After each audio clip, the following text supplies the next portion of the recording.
Control over timing. By initiating the divorce, the filing spouse can have some control over the timing of court hearings and negotiations. This can be advantageous if there are time-sensitive issues, such as the need for temporary support or custody orders. So this won't have any bearing on with it being an amicable divorce, but from a contested divorce case, there's some truth to this, and I'll give you an example. Let's say you're not receiving any spouse support or child support. You guys are separated, and it's kind of one of these ugly divorce cases we would see when I was working at the courts or with a law firm. And um, you need to get support. You need to get money coming in. Well, as the petitioner, you can decide, hey, I'm going to file. I'm not going to wait and drag this out because nothing's happening.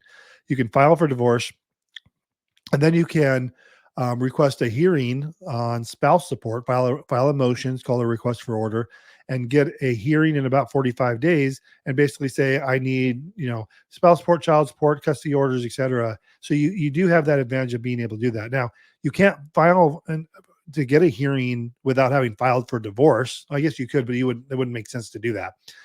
As the respondent, you can still do that, just not until you've filed the response and you've been served. So petitioner files, they can open up with a motion, to get these temporary orders, get a hearing in place, and then you are then responding to that. So I'm sure, if there's some attorneys listening to that, they're going to say, Tim, stay in your lane. You're not an attorney. You don't know this litigated part of it.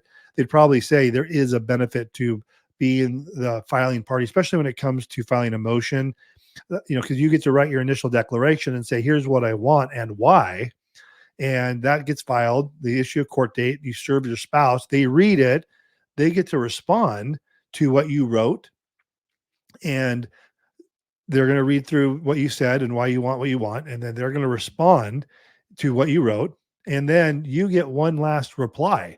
So you get kind of two at bats on the same hearing, whereas the respondent on a hearing only gets one. So that's where that would make some sense or some advantage to the petitioner. But again, with what I do, it makes no difference.